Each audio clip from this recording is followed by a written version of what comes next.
Dear student, তো আজি আমি আলোচনা কৰিম নিযুত মইনা আৰু নিযুত বাবু আঁচনি ফৰ্মটো কেনেকৈ ফিল আপ কৰিবা। যদি তোমালোকে ফৰ্মটো ফিল আপ কৰাত যদি কোনো ধৰণৰ ভুল কৰা তেনেহ'লে তোমালোকে পইচাটো নাপাব পাৰা।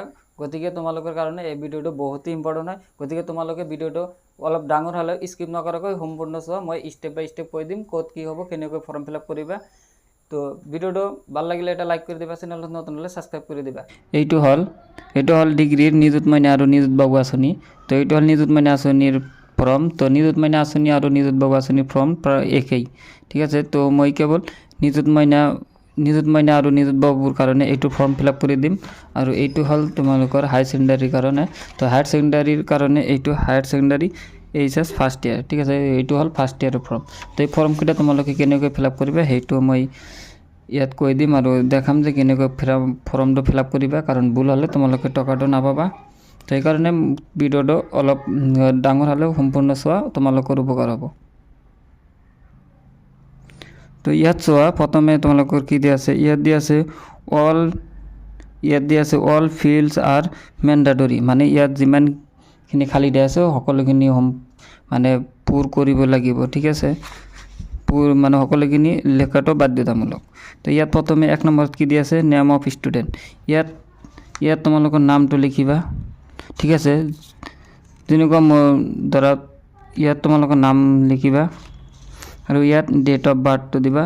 তো ইয়াত হ'ব ডেট, চাও ধৰা মোৰ 15 তাৰিখ 10 মাৰ্চ 2002, ঠিক আছে।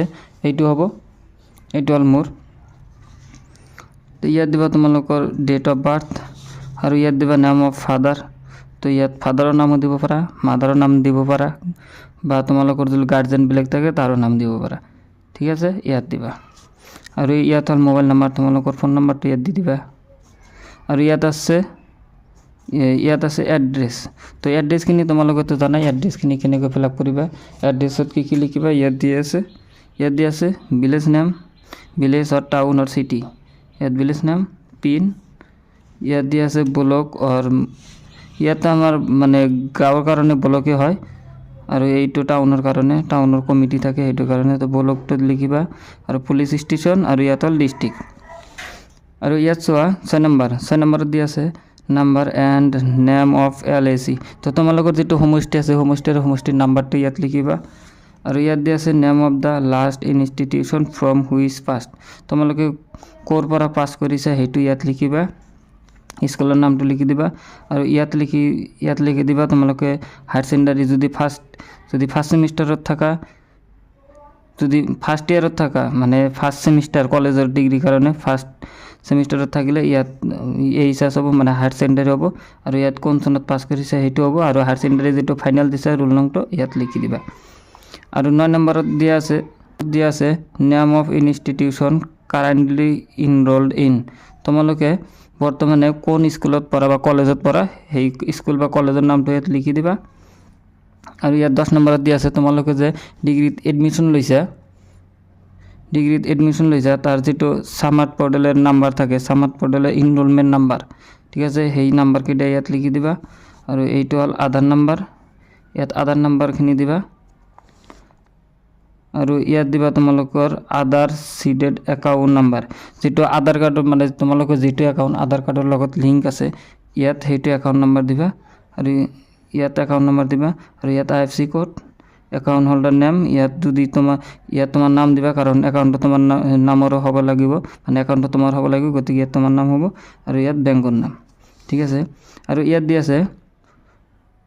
দিয়া আছে যে তোমালোকে ডক্টৰ বাণীকান্ত কাকতিৰ মানে এৱাৰ্ডটো পাইছা নে নাই, মানে ডক্টৰ বাণীকান্ত ইয়াত দিয়া আছে চোৱা, ডক্টৰ BK মানে বাণীকান্ত কাকতি মেৰিট এৱাৰ্ড, মানে স্কুটিটো পাইছা নেকি সেইটো দিব লাগিব। যদি পাইছে তেনেহ'লে ইয়েছ, আৰু যদি পোৱা নাই তেনেহ'লে ন দিবা। আৰু যিসকলে স্কুটি পাইছে সেইসকলেতো নিযুত মইনাটো নাপাব। আৰু ইয়াত দিয়া হৈছে যে তোমালোকে ইয়াৰ আগতে মানে মুখ্যমন্ত্ৰী নিযুত মইনা আঁচনি পাইছা নে নাই, নিযুত মইনা বা নিযুত বাবু পাইছা নে নাই। তো যদি তোমালোকে ফাৰ্ষ্ট সেমিষ্টাৰত হোৱা তেনেহ'লে পোৱা নাই, বা হায়াৰ সেকেন্ডাৰী যদি পাইছা তেনেহ'লে ইয়েছ বুলি দিবা।